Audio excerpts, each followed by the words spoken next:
Hey, and welcome to the Ambitious Bookkeeper Podcast. I'm Serena Shoup. I am a CPA and mom of three, and I'm running a virtual bookkeeping business mostly from my home.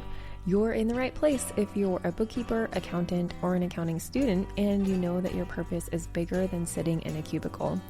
If you're ready to learn some actionable tips and strategies to help you start and grow a bookkeeping or accounting business, I hope you stick around. So hello, and thank you for joining us. This is going to be a pretty short and sweet little spotlight. I have Jen Fischer here with me today. She has gone through the Bookkeeping Business Accelerator, and I thought it would be really fun to have her come on and share her business journey with you all and help inspire you to continue taking action and make your dream a reality. And if you don't follow Jen on Instagram, if you're on Instagram, definitely follow her. She's at Numbers by Jen, right? Yep, got it. Like that was a tongue twister for some reason. Thank you for joining us. So I'm just going to jump right into asking Jen some questions and let her kind of share her story with you all. So Jen, where were you at like in your process of deciding to start a business, or had you started a business when you started going through BBA? So I unofficially started back in December of 2019. It was the holidays and my sister owns a business. She has a logo brand design business, and she was panicking because the end of the year was coming and she needed help with her books. And so she asked me to work on them for her. So she invited me, gave me a QuickBooks account essentially. And I was poking around doing her books for her, got her all cut up for the year. And I thought, oh, this is kind of fun. So it was kind of my like late night glass of wine with Seinfeld on in the background, and I'll just do this for her. And then fast forward to March 2020, everything started shutting down. We were working from home and found ourselves with extra time on our hands, my husband and I.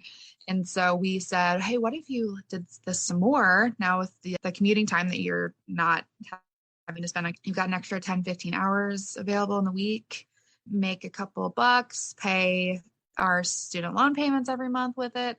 And so then I created an Instagram account with the help of my sister who does creative stuff that I don't do. And so it became a little like side gig for a while. And then, I think the business became official in June 2020. And then, they called us all back to the office, and I said, I don't really like being back at the office. I lost all of my free time to this fun side thing. And so our family, we made the decision that I would try to ramp the business up at the same time as I kind of like slowly back out of my day job. So I finished working there last week, but I gave them notice in December, and I joined BBA. I don't even know when I joined. I was just trying to think. I think it was maybe like September.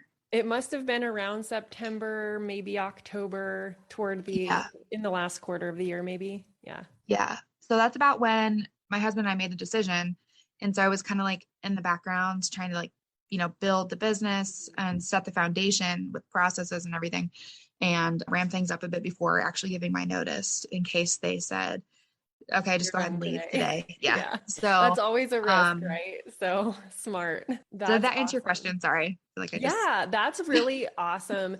And so I want to kind of ask you about how that transition worked with corporate, because I feel like that's a big question mark for a lot of people. And this is something that people have asked me, like, how should I handle this? And I'm always for like, if you have a good relationship with your boss or whoever is on your team that you kind of report to, like being transparent with them about your goals and stuff like that. But also like, even if you don't, there's always the option of like asking to get your hours cut back. So I'm curious how you structured that whole transition. Like, what was the conversation like? And did you end up cutting your hours back, or just saying, this is when I'm completely done and then no more? Yeah. So I first, back in September, actually asked them if I could go part-time. I basically went into my boss's office and I said, look, I feel like I'm not as good as I would like to be at being a mom, being a wife, being an employee, and one of them has to give. And this one, just to be honest, is the least important of the three. So I said, I cannot work full time anymore. I just can't do it. And he said, I understand. I think I got a little bit lucky. He's very traditional. His wife was pregnant at the time, so he was kind of like going through similar conversations in his household too. So he was very open to our company had never done part-time with anybody. So we had to like form an agreement. And so he asked, can you give me a little bit of time to figure this out? And so we wrote up a formal document. I signed it. I went from 40 hours a week down to 30. I wanted it to be more like 25 and he wanted it to be like 34. And so there's no difference there. I know. So we met at 30, which allowed me to keep benefits and whatnot, because that's like the threshold. That's full time. Yeah. Yeah. So that's what I did. And to be honest, it was basically full-time stress with less pay, pretty much. Yeah. So were you previously on a salary before you went to part-time?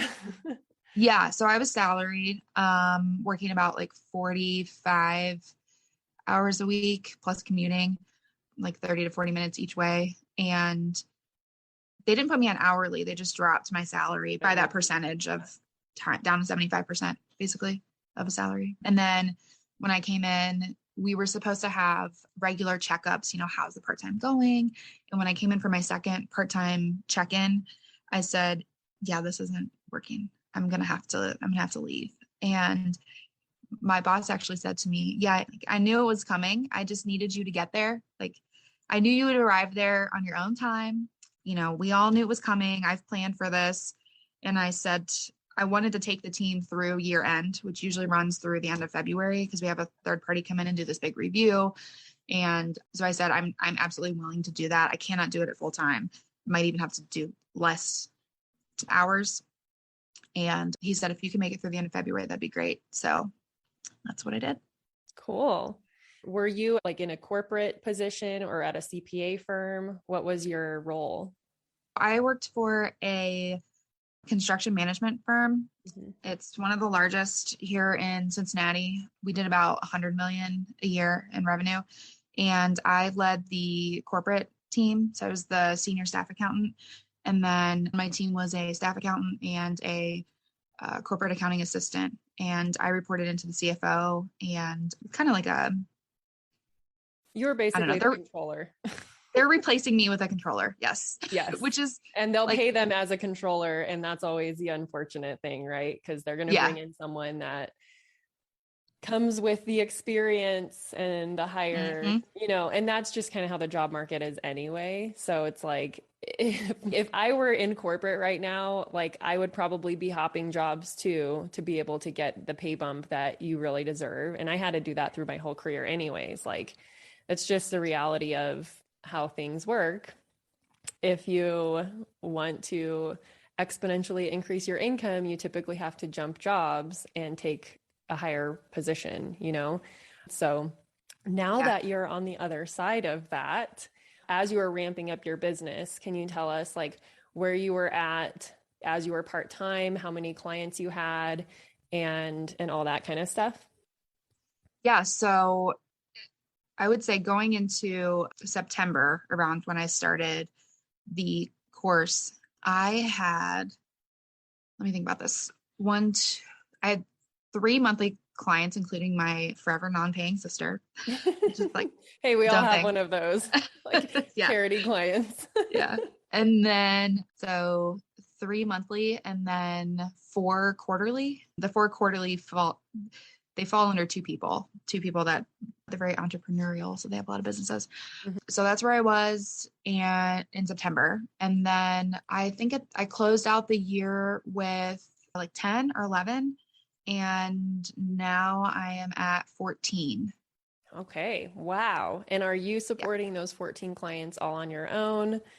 And is there a mixture of quarterly and monthly clients? What does that look like? Yeah. So I think it was in like beginning of December, middle of December, I hired a bookkeeper to help. She's 1099 and she does about 15 to 20 hours a month. Okay. And she does more of the like transaction coding, reconciliations, running the initial draft of the reports. We have just now kind of gotten a rhythm because things were growing and we're putting processes in place. And she helped with a lot of that in the beginning too, like setting up like Dubsado workflows and Asana templates and all of those things. She helped with a lot of that. Awesome. So we're finally to the point where we have all those things in place. And now we're getting into the actual rhythm of like, what is the bookkeeping looking like every month? And I think we'll probably ramp up her hours a little bit as we bring on more clients this year. I think my goal for the year is about 22, hopefully. Bringing on no more than 2 a month, because that's like the most comfortable to kind of give them the onboarding experience that they need. Yeah, exactly. Yeah, especially if you're the only person really dedicated to the onboarding process, it can be a lot to just like coordinate everything. It's not necessarily a lot of work to onboard people, but it's like the coordination of figuring out what is left, what do I still need from them, and it's like different for every client. Yeah, that's a smart move to pace that. Awesome. So your goal is 22, you're at 14 now. That's amazing. I'm so impressed. And how does it feel like now that you are literally your own boss now Mm-hmm. and you get to just like go wherever you want and do whatever you want? How does all of that feel? This is a really good time to be asking me this, because the last week was literally my first week as my own boss only, and not also having another boss. And it was pretty great. I went to one of the big things that my husband and I talked about with making this change was we didn't want to sacrifice our lifestyle, but we were willing to, we kind of approached this as like a holistic, okay, so we'll have more time, or I will have more time to help us lead a healthier lifestyle where I have more time to cook and more time to clean and be outside, and we can spend our weekends together as a family versus spending the weekends cleaning and doing laundry and doing all of those like tasks for our house. Yeah. And so I started last week, my first week as my own boss, by going to a farm like 15 minutes from here to get some local meat. Came home and I meal prepped for like 3 hours last Monday, and I started exercising again last week. I did spinning on the Real Rider bike. Yes. I So love did that last spin. week. I know, it's great. I'm going again on Tuesday, and I'm going with a friend, which is awesome.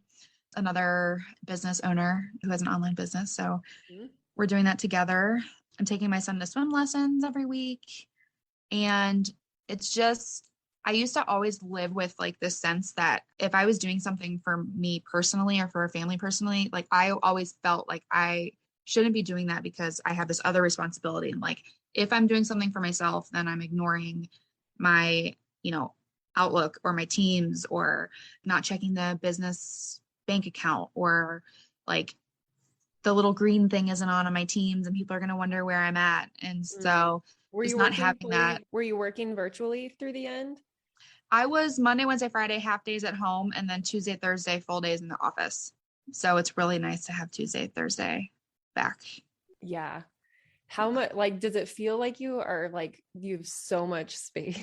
Does it feel like you have lots and lots of time, or is it easy for you to fill like that time with all the things that you wish that you could have been doing before? We'll be back after a quick break.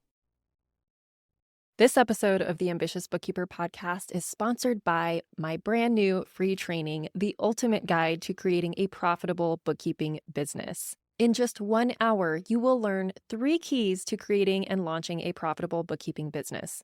We will map out your path to creating a bookkeeping or accounting business that keeps you in control of your time, priorities, and expertise. From someone who built a 6-figure firm on part-time hours. That's right. You can stay in control of your time, keep family as your priority, and serve your clients well. It just takes a little strategy up front, and I'm going to help you with that during this free training. So head over to the show notes to sign up now for the next training and find out how you can choose the work you do, kick imposter syndrome to the curb, use tech to be super efficient, which all leads to a profitable business. Just head on over to ambitiousbookkeeper.com/training and I will see you there.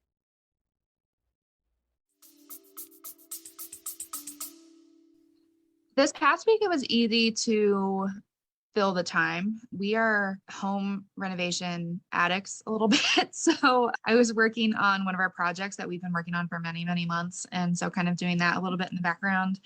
And I decided to start making my own sourdough. So I'm working on that. So it just filled up with all of these things that we've been talking about for many months and never had the time to do, like cleaning the carpets, but like actual work for Numbers by Jen was probably 25 hours this past week. And I think that will slow down as I just get more into a groove of, what does my day look like? And my long-term goal is I have my scheduler set right now for, I think, like 9 to 2, Monday through Thursday for meetings. And then hopefully Fridays off to do stuff around the house or with friends. Yeah, I would say like if your ultimate goal is to only do a 4-day work week, like just do that now and build your business around that schedule. Yeah. Like just draw the line right now, because it's easy to get like sucked in to always having like, I don't work Fridays on my business or in my business. The only thing that I do like business wise on Fridays is sometimes I engage on social media, the fun stuff that I want to do and don't feel any pressure for, like the journaling ideas and things like that. But I like my Fridays are pretty sacred because my kids have a half day at school and it just really doesn't leave that much time. And we live like 30 minutes from town. So the drive in and the drive back is an hour out of my time. So like, I don't have time to come back home. My preschooler doesn't even have school on Fridays. So it's like our day together. So it's like, I try to just not really work at all on Fridays. So if that's your plan, I would say like start that now, build your schedule around that. And then you never have to like reel it back in, if that makes sense. And you've already built your business on part-time hours.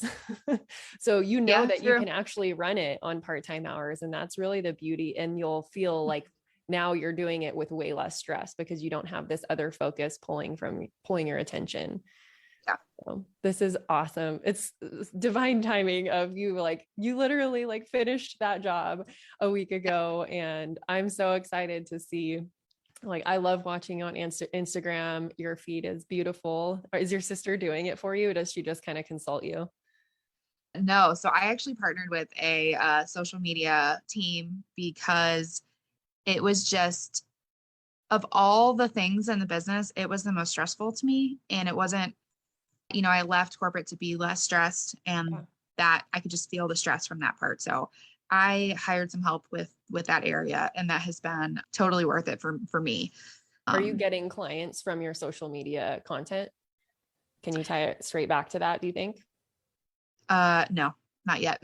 Not yet. It's a long game. It really is. Yeah. And I do still think it's important to have a presence, like how much time you dedicate toward it.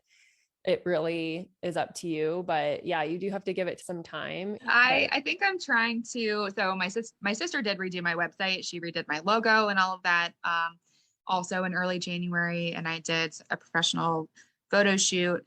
So I think I'm trying to like find my footing after that. Like like everything kind of was refreshed. It's like I shook it all up, and now I just have to kind of like let it be, and the long game, like you said. So then where have most of your clients come from?